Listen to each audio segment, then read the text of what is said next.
여러분 안녕하세요, 블랙입니다. 오늘은 중국 이야기로 영상을 시작해보겠습니다. 중국 이야기만 하면 무시하시는 분들이 계시는데요. 그런데 중국은 세계 넘버2의 경제 대국이고 한국에 바로 옆에 붙어있기 때문에 투자하시는 분들이라면 중국을 신경 쓰지 않을 수가 없습니다. 실제로 한국은 중국에 대한 경제 의존도가 매우 높은 편이기 때문에 우리는 더더욱 신경 써야 하는 상황이 있고요. 그런데 이런 중국이 최근 들어 이상한 모습을 보여주고 있습니다. 작년에 시진핑이 3연임에 성공하면서 독재와 통제 정책을 본격적으로 추진하고 있습니다. 많은 사람들은 시진핑이 정권을 본격적으로 잡게 되면 경기 부양책을 강하게 쓰면서 경제를 살릴 것이다 라는 이야기를 했었죠. 그동안 트럼프와 바이든의 원투 펀치에도 불구하고 중국은 잘 버텨왔었죠. 그런데 시진핑이 3연임에 성공하면서 내부의 결속력도 굳건히 했으니 본격적으로 경제 성장을 할 수 있다는 전망이 작년 말 올해 초에 우르르 나왔었던 기억이 납니다. 중국 시장에 대해 긍정적인 전망을 했던 투자은행들의 이야기가 많았었죠. 기사 헤드라인만 보겠습니다. 모두 다 올해 초에 나온 기사입니다. 골드만삭스는 올해 말까지 중국 주식이 24%나 상승한다는 이야기를 했습니다. 그리고 JP모건 등 주요 투자은행들이 중국의 성장률 전망치를 줄줄이 상향시켰습니다. JP모건은 6.4%로 시티은행은 6.1%, UBS는 5.7%로 상향 조정시켰습니다. 1분기에 경기 회복이 예상치보다 강하기 때문에 지속적으로 이것을 이어갈 수 있다고 주장을 했던 것입니다. 실제로 중국의 전년 동기 대비 GDP 성장률을 확인해보니 1분기 성과는 나쁘지 않았죠. 4.5%나 올랐습니다. 그런데 최근에 중국의 GDP가 약간 흔들리는 게 보이는데요. N포털 사이트에 중국 GDP라고 검색을 해봤습니다. 가장 최근에 나온 기사들인데요. 부정적인 기사로 온통 도배되어 있습니다. 중국의 5월달 제조업 PMI가 위축 국면이 지속되고 있다는 말이 나오고 있고요. 청년 실업률이 20%가 넘어간다는 이야기도 있죠. 그렇다면 여기 나와 있는 지표들을 하나씩 확인하면서 영상을 이어가 볼게요. 먼저 중국의 제조업 PMI를 보겠습니다. 중국의 1분기 GDP는 꽤 괜찮았었죠? 이때 제조업 PMI를 보면 50.1, 52.6, 51.9 이렇게 매우 높은 수치를 보여주고 있습니다. 하지만 2분기가 시작되는 4월부터 제조업 PMI가 50 이하로 뚝 떨어지더니 하락세를 유지하고 있습니다. 어떤 분은 이러한 것을 보고 어차피 저러다가 경기 부양책을 쓰면 다시 경제 지표는 좋아진다라고 말씀하시는 분들도 계시고요. 다른 어떤 분은 무언가 중국 내부에서 경제 성장이 턱 막혔다 이런 말씀을 하시곤 합니다. 그런데 지금 나와 있는 지표만을 봤을 때에는 썩 좋아 보이진 않아 보이죠. 그렇다면 그 다음으로 20%가 넘어갔다는 중국의 실업률을 체크해 보겠습니다. 이것은 중국의 실업률이 연도별로 정리된 자료인데요. 맨 아래쪽이 2018년도의 실업률을 나타낸 것이고요. 맨 위가 2023년도 현재의 중국 실업률을 나타낸 것입니다. 참고로 X축은 1월, 2월, 3월, 4월 이렇게 12월까지 시간 순서대로 정리되어 있습니다. 중국의 실업률을 보면 해가 지날수록 점점 올라가는 게 보이는데요. 2023년은 중국 청년 실업률이 20%가 넘어가는 상황입니다. 2018년 대비 2배가 넘어가는 수준이죠. 실업률을 해결하기 위해서는 중국의 산업이 성장해야 되는데 지금 상황만 봤을 때에는 중국의 산업이 추가적으로 급속도로 성장하기에는 어려워 보입니다. 그래서 이것을 해결하기 위해서 중국의 어떤 지방 정부는 2025년 말까지 대졸자 30만 명을 농촌으로 보내서 일을 시키겠다는 발표를 해서 비난을 받기도 했습니다. 중국의 공산당은 대학을 졸업한 우수 인력들을 양질의 회사에 취업시킴으로써 그들의 지지율을 이끌어낼 수가 있는데요. 이렇게 실업률이 높아지면 체제 집권 자체에도 문제가 생길 수 있습니다.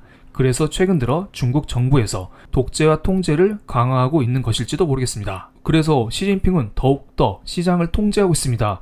요즘 인기몰이를 하고 있는 인공지능 AI 기술에 대해서 중국 정부 자체에서 엄격한 통제를 주문했습니다. 그런데 상황이 이렇게 되면 그냥 다른 거 하지 말고 돈 풀면 되는 거 아니야? 이런 이야기가 나올 수 있죠? 다른 나라는 고물가에 시달리고 있는데 중국은 요즘 저물가에 시달리고 있잖아요. 물가가 낮으니 그냥 채권 발행해서 경기 부양시키면 되는 거 아니야? 이런 말을 할 수도 있습니다. 그런데 이것도 쉽지만 않습니다. 이것은 중국 지방정부의 부채 상황인데요. 지방정부의 수입 대비 부채 비율이 120%가 넘으면 빨간색으로 표기되어 있습니다. 그런데 대부분 빨간색으로 쳐있죠. 대부분 부채 비율이 120%가 넘어간다는 것입니다. 한국도 가계부채가 100% 넘어가지 않나요?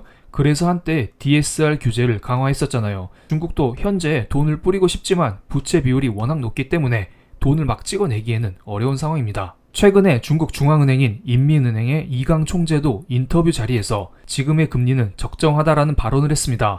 그러면서 작년 중국의 인플레가 2% 정도라면서 지금처럼만 하면 된다 이런 말을 했습니다. 일반적으로 물가가 높으면 중앙은행은 금리를 인상하면서 물가를 안정화시키고요.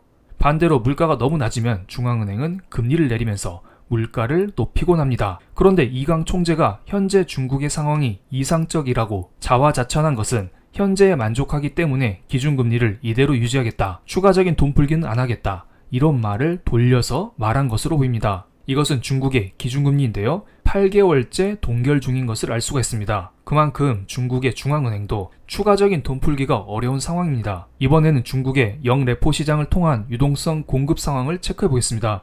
일반적으로 미국에서 영레포라고 하면 유동성 흡수를 말하는데요. 중국은 반대로 유동성을 공급해주는 정책입니다. 영레포를 통한 유동성 공급 상황을 체크해 볼까요? 코로나 위기 때 역대급 유동성 공급이 한 번 나왔고요. 그 이후에 유동성 공급이 전혀 나오지 않았습니다. 오히려 제로 코로나 정책을 쓰면서 시장을 옥죄이기만 했었습니다. 그러다가 23년 초에 제로 코로나 정책을 폐지하고 리오프닝 정책을 추진하면서 무언가 막판 짜내기처럼 유동성을 공급하긴 했었습니다. 느낌상 뭔가 마지막 슈팅 같은 느낌 아닌 느낌이 좀 들긴 하네요. 어쨌든 그러다가 지금은 그냥 영레포 시장을 통한 유동성 공급은 거의 나오고 있지는 않습니다. 그만큼 유동성을 막 공급하기에는 부담스럽다는 거죠. 모든 경제 상황을 반영하는 게 바로 환율입니다. 달러 대비 위안화 환율을 보겠습니다. 이 수치가 상승하면 상대적인 위안화 약세, 반대로 하락하면 상대적인 위안화 강세를 나타내는 것입니다. 쉽게 말해 중국 경제가 좋거나 앞으로 좋아질 것 같으면 환율은 떨어지는 것이고요. 반대로 중국 경제가 안 좋거나 앞으로 안 좋아질 것 같으면 환율은 오르겠죠. 요즘 환율 흐름을 보면 개판입니다. 계속 오르고 있습니다. 최근에 나타난 부진한 경제 지표에 대해서 사람들은 이를 악재로 인식하고 있다는 것입니다. 여기에 중국의 인민은행에서 돈을 더 이상 풀 여력이 없다는 것을 간파당했기 때문에 향후 중국의 경기 회복에 대한 기대감도 사라져버린 것입니다. 물론 여기에 미국에서 금리 인상 확률이 높아지고 있다는 것도 부담으로 작용하기도 했고요. 그런데 미국 문제는 다음 영상에서 다시 다뤄보겠고 오늘은 중국에만 집중을 해보겠습니다. 그런데 여기에서 두 가지 파로 또 갈립니다. 첫 번째는 중국 중앙은행이 돈을 풀 여력이 없기 때문에 앞으로 중국 경제는 나락으로 갈 것이다 라고 주장하는 한 축이 있고요. 그렇게 되면 위안화 환율이 더 오르겠죠? 그게 아니면 두 번째로 원래 환율은 오르락 내리락 하는 거야. 이러다가 전 고점 부근에서 다시 지지받고 위안화는 강세로 돌아설 거야. 중국도 어쨌든 기다리면 경기가 살아날 거야. 이러면서 다시 부상하겠지. 이렇게 상대적으로 긍정적으로 보시는 분들도 계십니다. 개인적인 생각으로 설마 중국이 망할까요? 이런 생각은 듭니다. 이런 이야기를 중국이 한두 번 들은 게 아니거든요. 이보다 더 심한 상황도 많았었죠. 그런데 오해하지 마세요. 이런 상황에서 중국 주식을 막 담자, 매수하자? 이것은 아니죠. 중국 투자에 대한 저의 의견은 최근 이 영상에서 설명드렸으니 이 영상을 참고해 주시면 감사하겠습니다. 중국이 설마 무너지진 않겠지만 요즘에 좋은 투자처가 많은데 굳이 같이 투자한답시고 중국 쪽에 투자할 필요가 있나? 이런 생각이 들긴 합니다. 빅쇼트의 주인공 어리버리는 중국의 빅테크를 대거 매입하긴 했었는데 그것은 1분기 기준이고요. 2분기 때에는 이미 팔았을지 그대로 들고 있을지 아무도 모를 일입니다. 요즘에는 유망 투자처는 매우 많습니다. 인공지능 섹터도 올라가고 반도체도 오르고요. 그것 말고도 좋은 투자처는 많죠. 참고로 저는 멤버십을 통하여 날마다 장전, 장마감 브리핑을 게시글 형태로 올려드리고 있습니다. 커피 한 잔 가격으로 저와 함께 숨 쉬면서 투자해 주시면 감사드리겠습니다. 추가적으로 블랙라벨의 경우에는 저의 포트폴리오도 공유드리고 있습니다. 블랙라벨은 조금 더 거친 숨을 내쉬면서 함께 투자하는 것이라고 보시면 됩니다. 어쨌든 너무 한 군데에 힘 빼지 마시고요. 기회되면 중국 쪽도 좋은 날이 오겠죠. 아마 중국 정부에서 돈을 푼다는 말이 나오거나 중국의 소비가 다시 살아나거나 이러한 지표들이 나와야 할 것으로 보입니다. 저는 또 이런 지표들을 모니터링하고 있다가 좋은 소식이 나오면 여러분께 다시 인사드리러 오겠습니다. 그럼 오늘 영상 여기서 마치겠습니다. 제 영상이 마음에 드셨다면 구독, 좋아요, 알림 설정까지 부탁드리겠습니다. 감사합니다.